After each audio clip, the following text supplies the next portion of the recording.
মৃত্যু যদি আজ রাতে হয় তাহলে কি হবে? এই প্রশ্নটা আমরা সবাই এড়িয়ে চলি, কারণ এই প্রশ্নের উত্তর শুনতে সাহস লাগে।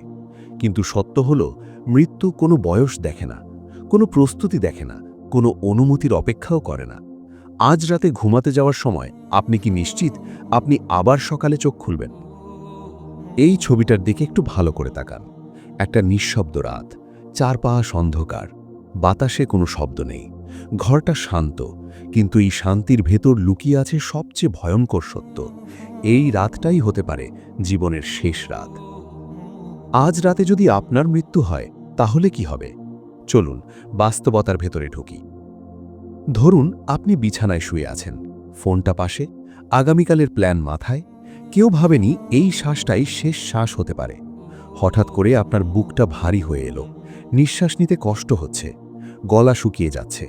আপনি ডাকতে চাইছেন, কিন্তু গলা দিয়ে শব্দ বেরোচ্ছে না। এই মুহূর্তে ঘরে কেউ থাকলেও আপনাকে সাহায্য করতে পারবে না, কারণ আল্লাহ যখন আত্মা কবজের নির্দেশ দেন তখন পৃথিবীর কোনো শক্তি তা আটকাতে পারে না। মৃত্যু আসে ধীরে, কিন্তু সিদ্ধান্তটা আসে হঠাৎ। রাসূলুল্লাহ সাল্লাল্লাহু আলাইহি ওয়াসাল্লাম বলেছেন, মৃত্যুর যন্ত্রণা আছে। ভাবুন একবার, যিনি আল্লাহর সবচেয়ে প্রিয় তারও মৃত্যুর যন্ত্রণা হয়েছে, তাহলে আমাদের ক্ষেত্রে কেমন হবে? এই সময় ফেরেশতা আসে। চোখ খোলা থাকে, কিন্তু কথা বলা যায় না। চারপাশের মানুষ আপনাকে দেখছে, আপনার নাম ধরে ডাকছে, কিন্তু আপনি কোনো উত্তর দিতে পারছেন না। এই মুহূর্তে আপনার সামনে আপনার পুরো জীবন সিনেমার মতো চলতে থাকে। আপনার নামাজগুলো, আপনার গোপন গুনাহগুলো, যেগুলো কেউ জানত না, কিন্তু আল্লাহ জানতেন। আজ রাতে যদি মৃত্যু হয় তাহলে আপনার শেষ কাজটা কি হবে? শেষ কথাটা কি হবে? শেষ চিন্তাটা কিসের হবে? অনেকে মনে করে মৃত্যুর সময় সবাই লা ইলাহা ইল্লাল্লাহ বলতে পারবে, কিন্তু বাস্তবতা হলো মানুষ মৃত্যুর সময় সেটাই বলতে পারে যেটার উপর সে সারা জীবন ছিল। যে সারা জীবন নামাজকে অবহেলা করেছে সে শেষ মুহূর্তে নামাজ ভুলে যায়। যে সারা জীবন হারাম দেখেছে তার চোখ বন্ধ হয় না। যে সারা জীবন আল্লাহকে ভুলে থেকেছে শেষ মুহূর্তে আল্লাহর নাম আসে না। এইটাই সবচেয়ে ভয়ঙ্কর বাস্তবতা। ধরুন আপনার মৃত্যু হয়ে গেছে, এখন কি হবে? আপনার শরীর নিথর, আপনি বুঝতে পারছেন কিন্তু নড়তে পারছেন না। মানুষ জড়ো হচ্ছে, কেউ বলছে শেষ হয়ে গেছে, কেউ কান্না করছে, কেউ ফোন করছে। আপনি চিৎকার করতে চান, আমাকে একটু সময় দাও, আমি তওবা করতে চাই, আমি নামাজ পড়তে চাই, কিন্তু কোনো শব্দ বেরোচ্ছে না। এরপর আপনাকে গোসল করানো হবে, কাফনে জড়ানো হবে। যে শরীর নিয়ে আপনি অহংকার করেছিলেন আজ সেটাকে কেউ স্পর্শ করতেও ভয় পায়।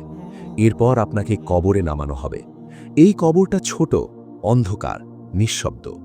এই রাতটাই হবে আপনার কবরের প্রথম রাত। এই রাতে কোনো বন্ধু থাকবে না, কোনো পরিবার থাকবে না, কোনো মোবাইল থাকবে না।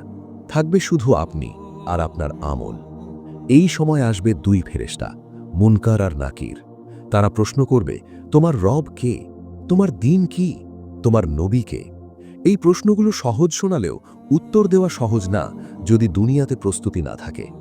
রাসূলুল্লাহ সাল্লাল্লাহু আলাইহি ওয়াসাল্লাম বলেছেন, কবর হয় জান্নাতের বাগানগুলোর একটি বাগান, না হয় জাহান্নামের গর্তগুলোর একটি গর্ত। ভাবুন তো, আজ রাতে যদি মৃত্যু হয় আর আপনার কবর যদি জাহান্নামের গর্তগুলোর একটি গর্ত হয়। অন্ধকার, চাপ, এমন চাপ যাতে মানুষের হাড় একে অপরের ভেতরে ঢুকে যায়। এই কষ্ট কোনো গল্প না, এইটা বাস্তব। এই সময় মানুষ বলবে, হে আল্লাহ, আমাকে আবার দুনিয়ায় পাঠাও। কিন্তু উত্তর আসবে, অসম্ভব। কারণ দুনিয়া ছিল আমলের জায়গা, আর কবর হল ফল পাওয়ার জায়গা। আজ আপনি যে গুনাহটাকে ছোট ভাবছেন, কবরে সেই গুনাহটাই পাহাড় হয়ে দাঁড়াবে। আর আজ যে নামাজটা কষ্ট মনে হচ্ছে, সেই নামাজটাই আলো হয়ে দাঁড়াবে। মৃত্যুর পর মানুষ সবচেয়ে বেশি আফসোস করবে একটাই বিষয়ে, আমি কেন আরও একদিন আল্লাহর জন্য কাটালাম না। এই ছবিটার দিকে আবার তাকান। এই নিঃশব্দ রাতটা কি আজ আপনার জন্য নির্ধারিত? আপনি কি জানেন আজ রাতে পৃথিবীতে লক্ষ মানুষ ঘুমাতে যাবে, কিন্তু আর জাগবে না? তারা কেউ ভাবেনি এইটাই শেষ রাত। তাই প্রশ্নটা আবার করি, মৃত্যু যদি আজ রাতে হয়, আপনি প্রস্তুত তো? আপনি এখনো বেঁচে আছেন, আপনার শ্বাস চলছে, এইটাই আল্লাহর রহমত। এখনো সময় আছে নামাজ ঠিক করার, হারাম ছাড়ার, তওবা করার, আল্লাহর দিকে ফিরে যাওয়ার।